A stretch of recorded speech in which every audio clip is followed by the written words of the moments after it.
Muito bem, minhas cordiais saudações a todos aqueles que semanalmente nos acompanham aqui pelo nosso podcast, nas redes sociais da nossa querida Diocese de Limeira. Então vamos meditar hoje o Evangelho do sexto domingo da Páscoa.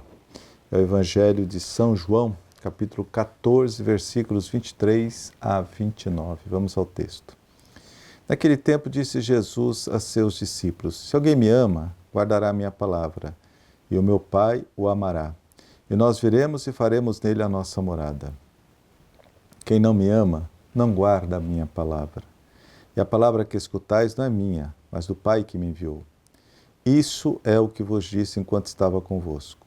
Mas o defensor, o Espírito Santo, que o Pai enviará em meu nome, ele vos ensinará tudo e vos recordará tudo o que eu vos tenho dito. Deixe-vos a paz, a minha paz vos dou. Mas não a dou como o mundo. Não se perturbe nem se intimide o vosso coração. Ouvistes que eu vos disse: Vou, mas voltarei a vós. Se me amasseis, ficareis alegres, porque vou para o Pai, pois o Pai é maior do que eu. Disse-vos isto agora, antes que aconteça, para que, quando acontecer, vós acrediteis. Palavra da salvação. Glória a vós, Senhor. Muito bem. Então, depois de anunciar o mandamento novo, domingo passado, Amai-vos uns aos outros, como eu vos amei, Jesus anuncia hoje o seu êxodo, a sua partida deste mundo, o seu retorno para o Pai. Vou para o Pai. Jesus é o missionário do Pai. Após cumprir sua missão, ele retorna para o Pai. Agora cabe aos discípulos dar prosseguimento ao anúncio do Evangelho. Cabe a nós, discípulos e discípulas de Cristo, dar prosseguimento ao anúncio do Evangelho. A igreja é continuadora da missão de Cristo. Quando eu digo igreja, são todos os batizados, não é apenas bispo, padre, diácono, não. Todos os batizados. É a comunidade dos discípulos missionários. Aliás, o documento de Aparecida enfoca muito discípulos missionários, não discípulos e missionários, mas discípulos missionários. Por quê? Porque a missionaridade é intrínseca ao discipulado. Se é discípulo de verdade, é missionário. Por exemplo, aquela passagem que o documento de Aparecida traz, quando João e André encontram Jesus. Eles eram discípulos de João Batista. E perguntam: Mestre, onde moras? E Jesus diz: Vinde e vede. E João coloca: era por volta de 4 da tarde. Aquilo marcou a vida deles. Se tornaram discípulos de Cristo. E André é tão encantado com a pessoa de Jesus, foi até o irmão dele, Simão, aquele que seria o futuro Papa Pedro. E diz a Simão: encontramos o Messias. Simão viu que ele realmente encontrou algo diferente, alguém diferente. E foi até Jesus, não voltou mais. Olha o detalhe: ao tornar-se discípulo, André se tornou missionário. Levou o irmão até Jesus. É isso. Igreja é a comunidade de discípulos missionários. E o discípulo, se é verdadeiro discípulo, ele é missionário. Não existe discípulo e missionário, é discípulo missionário. Porém, para de fato tornar-se discípulo de Jesus, é preciso guardar a sua palavra. Versículo 23 do Evangelho de hoje. Se alguém me ama, guardará a minha palavra. Colocará em prática a minha palavra. Quem ama Jesus e o escuta, identifica-se com ele. Isto é, vive como ele. São Paulo disse: não sou mais que vivo, é Cristo que vive em mim. Tende em vós os mesmos sentimentos de Cristo. Vive como Cristo. Dá continuidade à sua missão. Viver nessa dinâmica é estar continuamente em comunhão com Jesus e com o Pai. O Pai e Jesus então estabelecerão a sua morada no discípulo. Viverão juntos na intimidade de uma nova família. É o que diz o versículo 23. E nós viremos a Ele e nele faremos nossa morada. Essa família chama-se Igreja. Corpo místico de Cristo.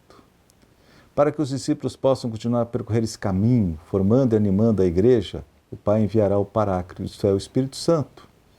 A palavra Paráclito pode traduzir-se como advogado, auxiliador, consolador, intercessor. A função do Paráclito é ensinar e recordar tudo o que Jesus propôs. Trata-se, portanto, de uma presença dinâmica que auxiliará os discípulos, trazendo-lhes continuamente à memória os ensinamentos de Jesus. E mais do que isso, ajudando-os a ler e discernir os acontecimentos de hoje à luz do Evangelho, para viver o Evangelho no contexto de hoje. Assim, os discípulos e discípulas poderão continuar a percorrer na história o caminho de Jesus. Aliás, nos seus primórdios, o cristianismo era chamado o caminho, né? Então, hoje, nós, discípulos, somos chamados a percorrer na história o caminho de Jesus, mantendo-nos fiéis aos ensinamentos de Cristo. A última parte do Evangelho que nos é proposto neste domingo contém a promessa da paz. Versículo 27. Deixo-vos a paz, dou-vos a minha paz. Olha o detalhe, a minha paz. Certamente, paz é o desejo mais almejado para o mundo hoje. Eu vi um comentário esse dia, diz que tem mais de 100 guerras no mundo hoje, em vários lugares do mundo. Lógico, as mais conhecidas é da Ucrânia, né? Ucrânia e Rússia, e também o que acontece lá na faixa de Gaza, infelizmente. A guerra na faixa de Gaza. Mas além desses conflitos que são conhecidos mundialmente, existem muitos outros. Além da guerra na Ucrânia, há muitos conflitos espalhados pelo mundo a ceifar vidas de inocentes. Rezemos e trabalhemos pela paz. Porém, Jesus acrescenta um novo detalhe ao desejo da paz. Eu não dou a paz como o mundo, né? A paz de Jesus é completamente diferente da paz oferecida pelo mundo. A paz que fala Jesus resiste à dor, é algo que vem de Deus, é graça, é a ação dele em nós. Resiste à dor, às provas, às humilhações, às decepções, a todo tipo de privação.